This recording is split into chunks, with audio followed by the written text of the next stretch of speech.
Bueno, pasamos a lo siguiente que sigue teniendo que ver con el fútbol, sigue teniendo que ver con el Mundial, pero ahora en este programa que tenemos de cortos y largos plazos y de noticias pensadas a siglos y de noticias pensadas a días, vamos a hablar del Mundial que está sucediendo ahora con nuestro invitado ya asiduo para hablar de fútbol y de geopolítica, que es Pablo Duclos, que como prometió hace 2 programas, luego de la columna sobre la geopolítica de este mundial y la segunda columna sobre Julio Humberto Grondona, prometió que para esta tercera columna íbamos a hablar de el poderío árabe en el fútbol mundial y por qué están invirtiendo tanto. Así que media horita para fútbol árabe y mundial y para redondear este programa espectacular. Adelante. Media horita en la cual me gustaría que el plano general se haga presente lo máximo posible por 3 motivos. Ok. El primero es que ayer me acosté a las 3 de la mañana. Por ver Egipto-Irán. Por ver Egipto-Irán, por supuesto. Estudiando para esta columna, entre otras cosas, porque yo soy un tipo muy responsable ante todas las cosas. Segundo, porque yo soy un simple mortal en una mesa de inmortales. Entonces, todo lo que yo preparo aquí sé que es información que ustedes no solo conocen, sino que son capaces de profundizar. Entonces me gustaría esa profundización. Y el tercer motivo es porque me gusta vernos a todos charlando sobre esto. Lo mismo, yo me acomodé el micrófono acá y lo dejé solo tomando mate a Fran. Si Fran tiene algún aporte, directamente agarra, me saca el micrófono y dice, no, vos estás completamente equivocado. Así que bueno, tal como prometí, sí, vamos a hablar de Arabia Saudita, puntualmente. Yo traje un esquema, me hice un esquema de triángulos. No sé si está ahí una imagen que se llama Triángulo 1. ¿Te estoy matando? Ahí está, mirá. Yo soy un artista, ante todas las cosas. Vamos a hablar de Arabia Saudita. Y el esquema que elegí para hablar de Arabia Saudita es un triángulo, para apoyarnos en 3 aristas diferentes. El primer eje del triángulo son los dólares. Es un signo de pesos. ¿Por qué?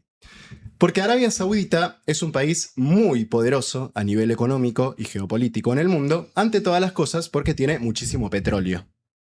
En la década del 70 se forma la OPEP, controlan el precio del petróleo. Arabia Saudita, que es el máximo productor, no así el máximo tenedor es Venezuela, pero el máximo productor exportador del petróleo refinado es Aramco, que es la empresa estatal saudí.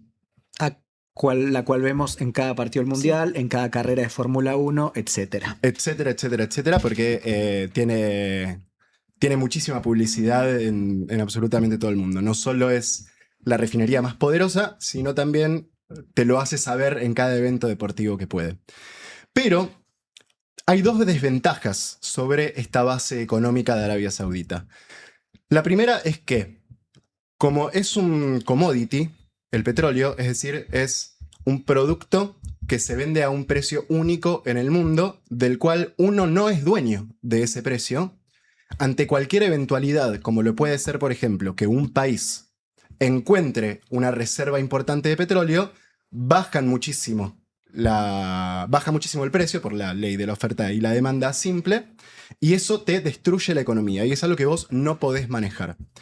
A la vez, el mundo está yendo cada vez más hacia las energías renovables, por una cuestión de la inteligencia artificial y por una cuestión de tratados de cuidado del medio ambiente a nivel mundial, que cada vez que pueden se lo pasan un poco por donde no se ve, estos grandes países y empresas, pero son cosas que existen. Entonces, el príncipe y presidente de facto y todopoderoso de Arabia Saudita, MBS, Mohammed bin Salman, que puse una foto que es la número 9, MBS, en donde lo puse acariciando un gato para hacerlo un poco más... Esa. Sí, para hacerlo un poco más amigable al muchacho.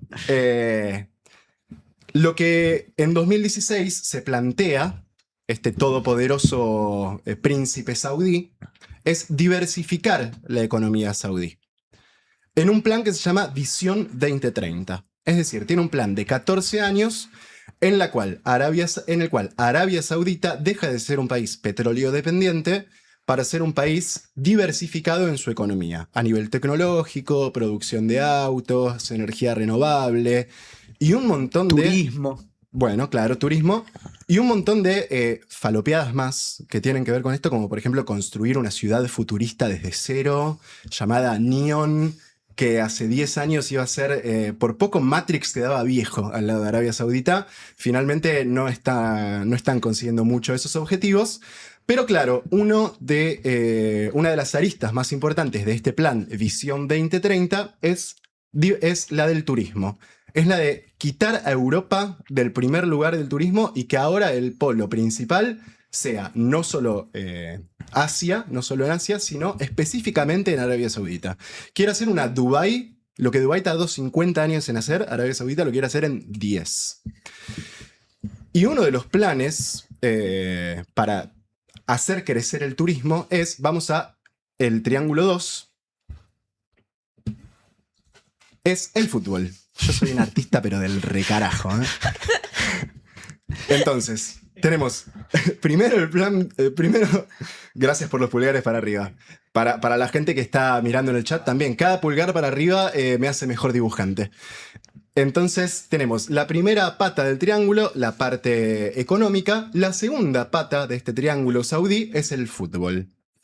En los últimos años, hemos visto innumerables noticias de grandes cracks del fútbol europeo que se van súbitamente a ocupar espacios en clubes saudíes. Cristiano Ronaldo se fue al Nasser, Karim Benzema se fue al Al-Ittihad, Neymar se fue al Hilal. Todos estos clubes tienen algo en común. Todos. Que es que estos clubes megamillonarios con capacidad para traer megacracks de Europa son estatales. Son del Estado. Entonces, es imposible no darse cuenta de que esto es un plan, efectivamente. ¿Se puede decir entonces que Cristiano Ronaldo es hoy un empleado de la corona saudí? Yo creo que sí. Sí. No, pequeña aclaración también es que también Arabia Saudita, ser una monarquía absoluta, de hecho es de los pocos países del mundo que abiertamente dice que no es una democracia.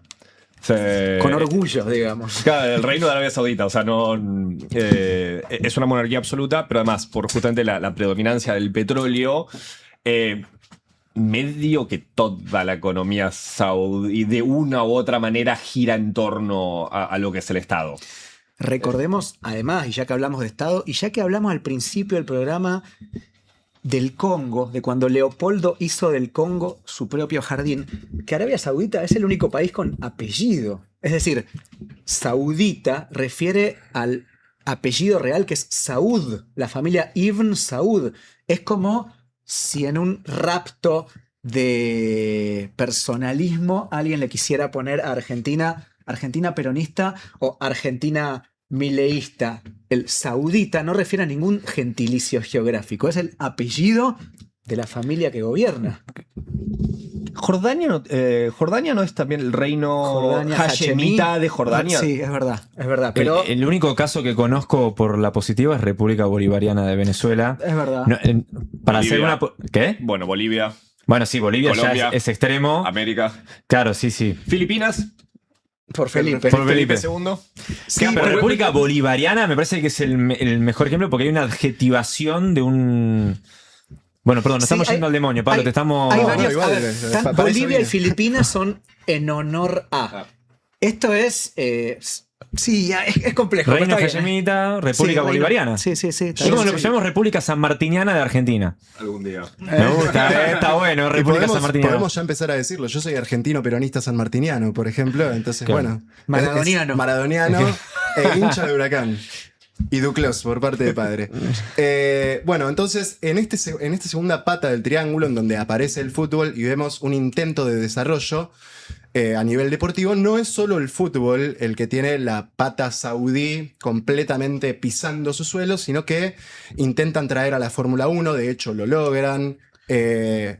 Inauguraron la Live Golf League, que se obligó a la histórica PGA a fusionarse porque se estaban llevando los mejores jugadores de golf a jugar a Arabia Saudita. La final de las copas a partido único de Europa de pronto se empezaron a jugar en suelo saudí, la Supercopa Italiana, la Supercopa de España, etcétera, etcétera. todo financiado por el brazo económico del Estado, que es el Public Investment Fund, el PIF, el Fondo Público de Inversión, que es, si no me equivoco, el quinto más importante del mundo. Un fondo de inversión, lo explico básicamente, somos todos nosotros cuatro que decimos, vamos a poner una guita en común para generar más guita a través de inversiones. Entonces, los 6 saudíes más poderosos agarraron, dijeron, nosotros no somos solo poderosos, sino que además somos una monarquía. Vamos a poner un montón de guita acá y vamos a traer a Cristiano Ronaldo. Es efectivamente lo que hicieron. Se compraron, sí. No, y ahí te sumo, llevando el estatuto de la FIFA en términos legales al límite, porque hay un principio de la FIFA de No los intervención. clubes son asociaciones civiles, los estados no tienen que intervenir, pero acá vemos que si no fuera por el Estado, digamos, saudí, nada de esto que estás explicando sería una realidad, digamos. Y bueno, el gris legal es que es un fondo público de inversión, no Claro. es el Estado. Claro. Claro. Es un fondo público. De hecho, por ejemplo, este fondo público tiene inversiones en otros fondos públicos que a su vez... O sea, la economía financiera es realmente muy complicada como para llegar tan fácilmente o como para no poder defenderse uno de decir, no, yo no soy el Estado saudí. Soy un fondo público. Y si vos me querés demostrar lo contrario, adelante. Atrévete. Pero bueno, esta segunda arista tiene que ver mucho con lo que hablábamos recién del soft power y ante todas las cosas con una práctica también que se utiliza en el deporte, que es el sports washing, que es básicamente el lavado de cara. El lavado de cara a través del deporte. Es una manera amigable de presentarse frente al mundo y de reconstruir una reputación muchas veces dañada, como lo puede ser en el caso de Inglaterra, a través de un mundial de fútbol o a través de una liga poderosa o a través de la Fórmula 1, de fotos de Lewis Hamilton levantando una copa con la bandera de Arabia Saudita detrás. Pero bueno, esto no necesariamente es algo negativo en sí mismo. De hecho, el presidente Mohammed bin Salman, el príncipe presidente Mohammed bin Salman, dice que si el sports washing logra atraer al turismo y con el turismo puede mover un 1% a su favor el PBI de Arabia Saudita, entonces bienvenido sea el sports washing. Lo que no dice el príncipe saudí es que para lavar una cara, la cara previamente tiene que estar sucia. Y ahí pasamos a el tercer esquema del triángulo, que es la sangre. Entonces, para hablar del fútbol saudí, tenemos que hablar de Visión 2030, de fútbol en sí mismo y del desarrollo del fútbol y de la sangre. En el fútbol no es la primera vez que Arabia Saudita intenta meterse también de lleno al primer plano internacional. Lo intentó en la década del 90 con la Copa Rey Riyadh. Rey Fad. Rey Fad, sí. Riyadh es la capital. En la cual Argentina va a jugar a Arabia Saudita y sale campeón. La copa la levanta Ruggeri porque Maradona ni en pedo iba a jugar al desierto. Pero ya había ido. ¿Ya había ido antes? Sí, Maradona fue a jugar a Arabia Saudita y es la primera vez que dejan entrar mujeres a un estadio en Arabia Saudita porque Maradona dijo, si no entran mi mujer y mis hijas, yo no juego. Hay una foto famosa de Maradona jugando en Arabia Saudita. No sé si previa o posterior a la Copa Rey Fad. Ahí estoy dudando. Es Dios, es realmente Dios. Rompió la ley de un país en donde quedan la Meca y Medina, un país milenario, digamos, y histórico, para que dejen entrar a su mujer y a su hija al estadio. Por las dudas, en Arabia Saudita no diría que Maradona es Dios, porque creo que va en contra de sus leyes de la blasfemia. Yo soy argentino, peronista, maradoniano, sanmartiniano, así que lo que digan los saudíes, a mí me importa en Arabia Saudita. Acá en Argentina, Maradona es Dios. Sí, no, solamente porque leí un comentario que si estuviésemos regalando libros por hacer reír, dice, es muy difícil jugar con una pelota que no cierra. A tu dibujo de la pelota. Más difícil es gastar los pesos que están arriba, me parece. Si la economía dependiera de mi mano como dibujante, me parece que nos vamos al descenso, pero por escándalo. Bueno, Y también es muy difícil ingresar al mundo del fútbol tan violentamente como lo está intentando Arabia Saudita. Lo intentó China hace 10 años atrás. Y no le salió. El esquema chino era diferente. El esquema chino era el Estado incentivando a los clubes a traer grandes estrellas para desarrollar una liga. En Arabia Saudita es directamente el Estado contratando a Cristiano Ronaldo y Neymar. Pero como dije recién, y ya para pasar a la tercera arista de este triángulo saudí. Perdón, Sí. una cosita última. El único país asiático que efectivamente logró un proyecto similar, pero pensado con otras aristas, es Japón. Exacto. Japón en los 80 era inexistente en el fútbol y a partir de una enorme inversión estatal, incluyendo animes como los Supercampeones, logró que el fútbol prendiese en el país y hoy Japón es un país importante en el fútbol mundial al punto de que va a jugar contra Brasil y le puede ganar tranquilamente. Te apuesto lo que quieras a que gana Brasil. Es lo más probable, pero si Japón ganase no sería la sorpresa del año. Ya está en esa conversación. De hecho, Eso le ganó digo. hace poquito. Bueno, le ganó por hace eso, muy poquito por eso. 3-2. Sí, Japón también fue una mezcla de los dos, porque también incentivó a las empresas privadas y fueron ellas justamente las que hicieron la mayoría de los clubes. Sí, hay un equipo famoso japonés que es el Yokohama Marinos, que es a donde en la década de los 90 fue a jugar, por ejemplo, Ramón Díaz.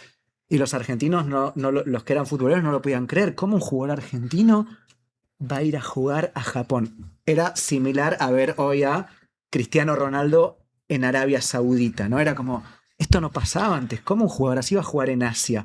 Y Yokohama Marinos era el club de la empresa Nissan. Bueno, si me principal. corres un poco, incluiría ahí también a la liga estadounidense. También a la liga estadounidense, sin Claro, duda. la liga estadounidense. Los emergentes. Claro. La liga estadounidense también tiene otro esquema que es el esquema de franquicias. La liga estadounidense, todos los equipos pertenecen a la liga de Estados Unidos y los sale a vender a quien quiera y quien tenga el dinero para administrarlos y tener una liga lo suficientemente competitiva, que es básicamente el esquema NBA, NFL y todas las ligas estadounidenses que más les importa vender camisetas que otorgar un buen espectáculo deportivo. Pero bueno, hablaba de que para lavar una cara a través del deporte, previamente la cara tiene que estar sucia. Y ahora voy a hablar de la imagen número 6, Jamal Khashoggi. Nunca vamos a recibir financiación en este programa, qué cosa. ¿Sabemos quién es? Por supuesto. Me gustaría que lo expliques más vos, que lo vas a poder explicar mejor. Bueno, a ver, Jamal Khashoggi es simplemente un caso muy renombrado de cómo funciona el poder y las tremendas luchas internas por llegar al liderazgo de la familia real en Arabia Saudita y manejar, por ejemplo, estos enormes fondos públicos de inversión. Jamal Khashoggi era un periodista muy, muy, muy famoso en el país, con muchísimos vínculos con el poder en todas sus formas, porque, a ver, no existe tal cosa como el periodismo independiente en Arabia Saudita. Y básicamente Jamal Khashoggi un día fue a la embajada de Arabia Saudita en Turquía, si no me equivoco, en el año 2018. Como cualquier persona entra a la embajada de un país, vaya uno a hablar, vaya uno a saber para hablar de qué, y lo mataron adentro de la propia embajada y su cuerpo salió en pedacitos, lo descuartizaron, lo mutilaron y se lo sacaron de la embajada en una valija. Fue a pedir, así funciona el poder. Fue a pedir un permiso de matrimonio y aclaremos que esto de que salió descuartizado en una valija no lo decís vos, sino que lo dice la CIA. Sí. Y obviamente cuando sucedió esto, todo el mundo dijo, no, Estados Unidos ahora va a romper relaciones definitivamente porque encima que no dejan manejar a las mujeres, encima que es el país más antidemocrático del planeta, encima que esto, encima que el otro, ya matan periodistas y los descuartizan adentro de una embajada. Obviamente 6 meses después, Biden se dio la mano con Bin Salman, dijeron, bueno, cualquiera tiene errores, puede pasar, cualquiera descuartiza a un periodista, no pasa nada y está todo bien, sigamos vendiendo petróleo. Tenés que hacer un poco de sports washing, le dijo en ese momento Biden. Contraten a Cristiano. Ya que estamos con el tema, o sea, Arabia Saudita también es un país que tiene una reputación histórica compleja. Es uno de los países, fue de los últimos países en el mundo en prohibir la esclavitud en la década de 1960. Arabia Saudita, bueno, de hecho, Bin Salman es, o sea, más allá de muchas cosas que pueden decir de Bin Salman, sí ha sido un reformador radical dentro del sistema saudí. Antes de Bin Salman, bueno, vos hablaste del turismo. Antes de Bin Salman no existía el turismo en Arabia Saudita. Vos podías ir a Arabia Saudita para trabajar, para visitar familiares o peregrinar a la Meca. Mira. El turismo no existía como lugar, como figura legal. Bin Salman es el que legalizó que las mujeres puedan manejar, digamos. Arabia Saudita, antes de Bin Salman, es lo que se convirtió Afganistán con la vuelta de los talibanes. O sea, está bien, nuevamente las doble vara. Sí, sí, sí. Sí, sí. Bin Laden era saudí, digamos, no era afgano.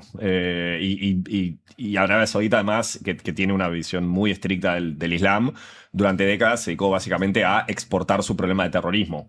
O sea, que, Sí, el que wahabismo. claro, que sus islamistas radicales vayan a hacer lío en otras partes del mundo y que no lo hagan en Arabia Saudita. Arabia Saudita es un país que por lo menos hasta bastante poco, o sea, digo, 10 años, ejecutaba gente en la plaza pública con una espada. O sea, Con la espada de la bandera. Arabia Saudita es un país donde hasta por lo menos hace poco venía ejecutando gente por brujería. Entonces digo, es un país que viene arrastrando cargas importantes, digamos, esa arista de sangre es una fuerte. arista importante. Sí. No, y otra cosa, perdón, más allá de el sistema interno y cómo funcione en Arabia Saudita y las reformas de MBS, es un jugador tremendamente importante de la zona y del mundo, cuya posición además va fluctuando en varios momentos. Durante algunos momentos parece un súper aliado de Turquía en contra de la expansión israelí en la zona, pero en otros momentos no, y en otros momentos son los ultra enemigos de los chiitas de Irán, pero de repente se acuerdan que son todos musulmanes y se unen. Digo, la posición que Arabia Saudita, ya como un jugador que se expande, y el fútbol lo demuestra en el mundo, ya es una posición clave para entender cómo funciona el mundo. Es un tipo súper interesante, Mohammed bin Salman, para analizar en términos de poder, porque no es simple. De hecho, la posición que tuvo él frente a la muerte del periodista de Washington Post, que salió descuartizado en una valija, no fue desmentir, no fue salir a decir me están tendiendo una cama, no fue salir a decir es un aliado catarí, que, etcétera, etcétera, sino dijo, bueno, yo no soy culpable, pero esto ocurrió bajo mi supervisión, por lo tanto, en mayor o menor medida, tengo que hacerme cargo también de esto que está pasando. El poder que tenés que tener para decir, bueno, sí, un periodista salió descuartizado de una embajada bajo mi supervisión, perdón, y que no pase nada, es realmente muy grande. Adelante, sí. No, bueno, ahí también hay una cosa que hay que tener en cuenta también.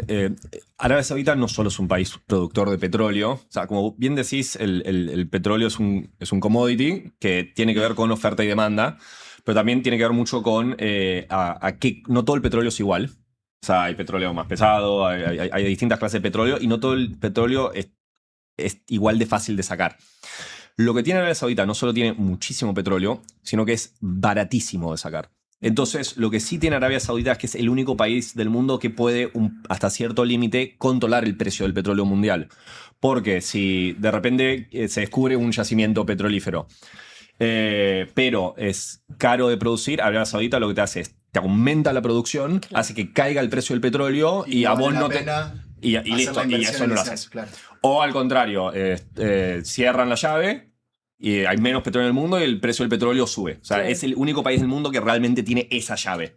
Bueno, parte del Plan Visión 2030 y lo que obliga a Arabia Saudita a pensar más allá del petróleo es la práctica del fracking, Claro. que aparece para sacar petróleo de lugares donde antes no se podía. Entonces Arabia Saudita dice, bueno, ok, si hay cada vez más jugadores, entonces yo tengo que diversificarme en términos económicos. Vamos a pasar al triángulo número 4, que es el centro de este triángulo, que estas tres aristas nos dan el mundial que se va a jugar en el 2034. Y ahí volvemos a hablar de la geopolítica de la FIFA y de Infantino como jugador principal en la mesa de la geopolítica, con estas tres aristas que no son para nada menores, ¿no? El sportwashing, la economía y la sangre. El mundial de 2034 se va a jugar en Arabia Saudita. Y a Infantino no solo no le importó demasiado todo lo que tenga para decirse sobre derechos humanos, no le importó con Qatar, no le importa con Estados Unidos, Marruecos, España, Portugal, Uruguay, que va a ser el Mundial 2030, no le llegan ni a los talones en términos de balance de derechos humanos. Y Arabia Saudita va a ser el host country de la FIFA World Cup 2034. Es muy curioso cómo se le da el Mundial a Arabia Saudita. Vamos a contar muy brevemente. La FIFA tiene un esquema para otorgar el Mundial a los diferentes países en los cuales una confederación tiene que esperar 12 años para volver a postularse a la hora de tener un Mundial.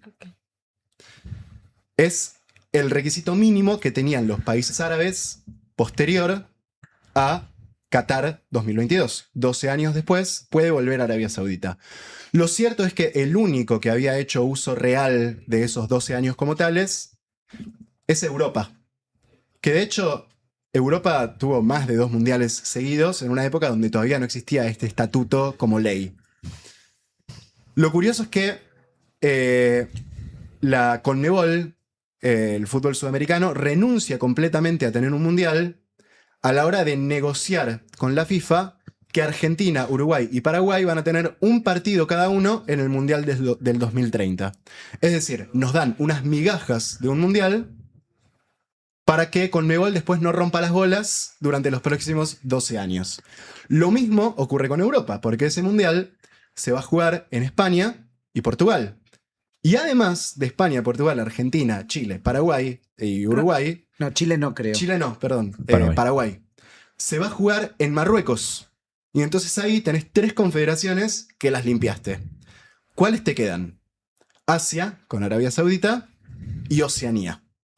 Oceanía tenía un proyecto que era Australia e Indonesia, que le iba a jugar a Arabia Saudita. Todo esto ocurre en octubre de 2024, a 12 años del Mundial. No, a 10 años. A 10 años del Mundial. Los comentarios Perdón. ahí, las notas al pie de página de Fer. Perdón, No, está bien. Bueno, no, igual es que está estoy bien. muy atento escuchando. Pero además Aparte, es tu tema también. O Sí, sea, me encanta, me doy encanta. fe que cuando estuvimos en Rosario, a la ida, en Rosario, a la vuelta, estaba Fer con el teléfono. No sé si tenés datos, no sé qué ¿Querés tenés. saber cuántos ¿Qué- packs compró No este importa. mes? Ah, eran datos, o sea, es un Obvio ser que humano eran mortal. datos. No es que tiene una cobertura No, no, no. satelital No, ad no. hoc Todos para los días comprando periodistas. datos para ver Ghana Y aparte contra viéndolos Uzbekistán.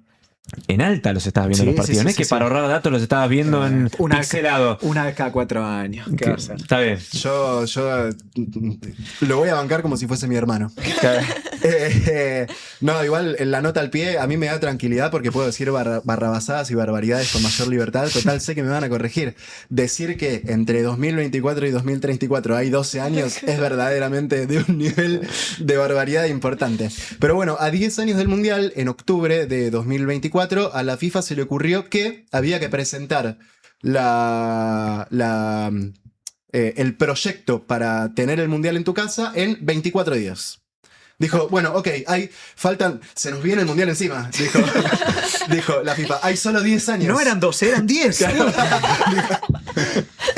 Entonces, Indonesia dijo, bueno, dale, ok, la hacemos con Australia, lo presentamos. Australia se subió al bus, dijo, vamos con esa. Indonesia a la semana siguiente agarra y dice, che, yo voy a votar por Arabia Saudita. Yo voy a votar por Arabia Saudita y al día siguiente de que Indonesia toma esa decisión, el presidente indonés, Joko Widodo, Sí. tiene una reunión con Mohammed bin Salman bilateral por cuestiones asiáticas de Cooperación. economía, sí, de cooperación. Se sacan una foto incluso, que es la foto 10. O sea, ya el nivel de... Ya ni siquiera sport washing ya es... Impunidad. Impunidad, yo no sé si esto es un paso hacia adelante o un paso hacia atrás. Lo que estoy seguro Simplemente es que es un paso. Sí, es un paso y listo. Es un paso y listo, sí, completamente. Recordemos que Indonesia ya había intentado organizar un gran evento de la FIFA.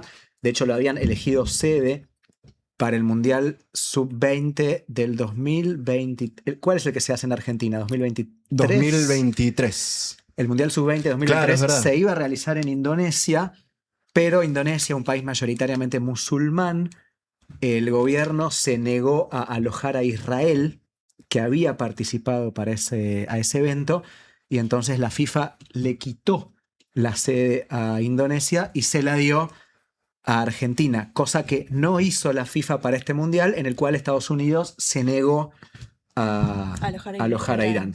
El teléfono del Chiquitapia es el teléfono más rápido del oeste. Sí.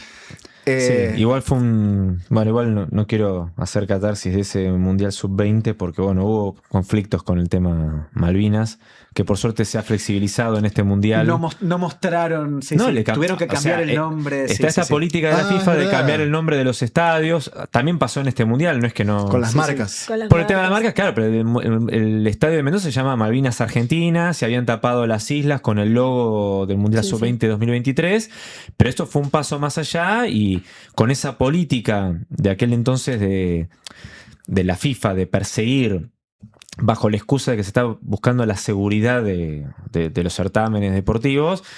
No solamente un clásico, ¿cuál fue? La prohibición de la bandera de Palestina en el ingreso a algunos estadios. Bueno, en aquel momento, 2023, se prohibió banderas argentinas con las islas.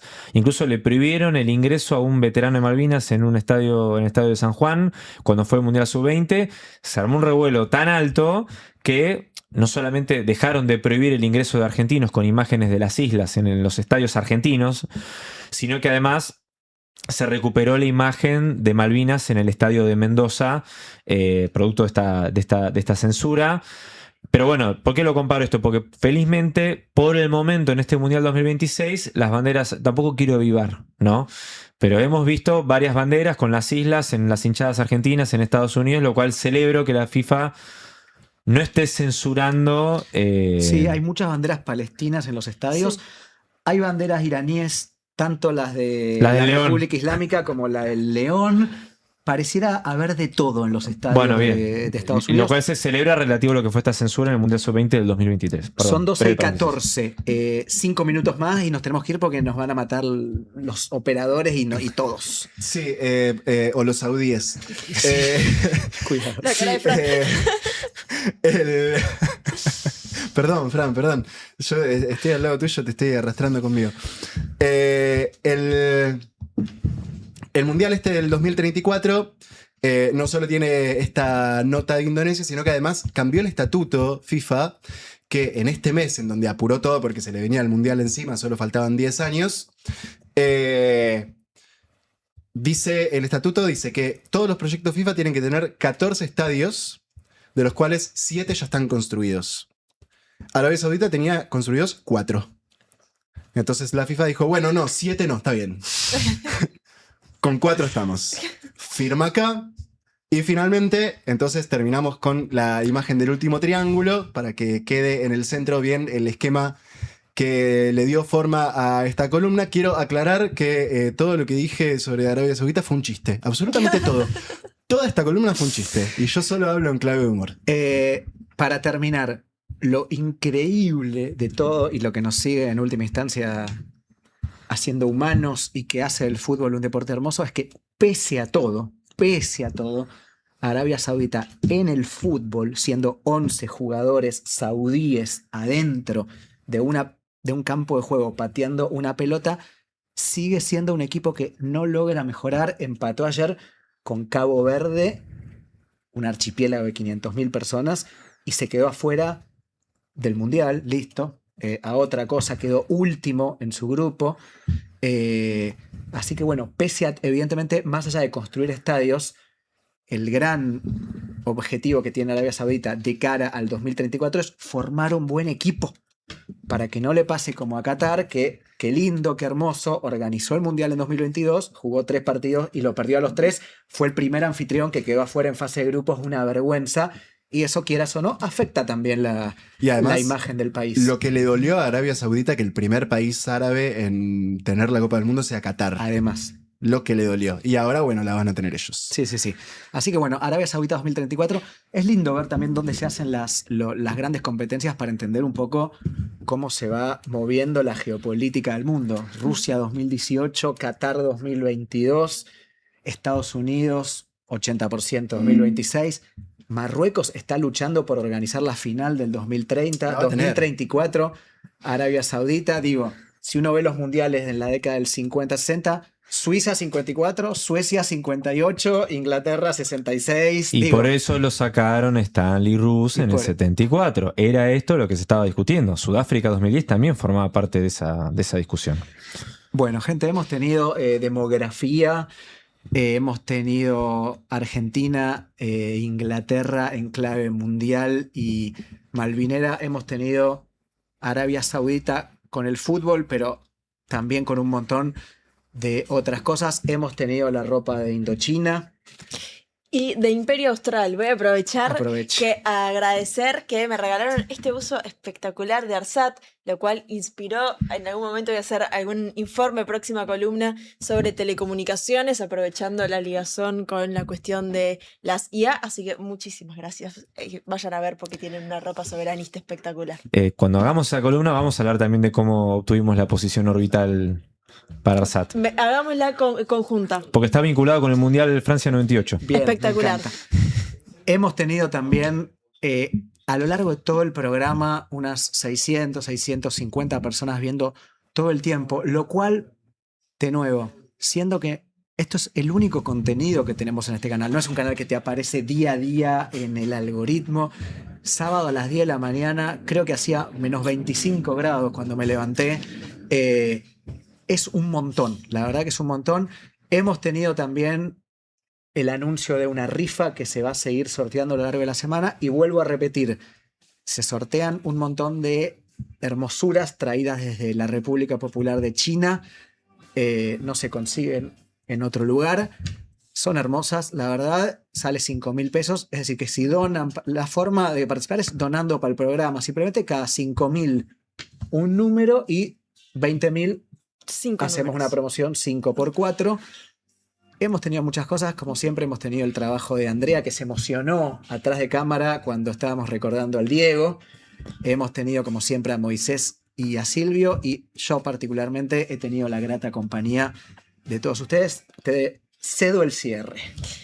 Bueno, saludo nuevamente a la parte del plantel que no está, a Kevin Bryan, a Pablo Borda, a Agustín Chena, a María Laura Civale, que algunos van a estar el programa que viene.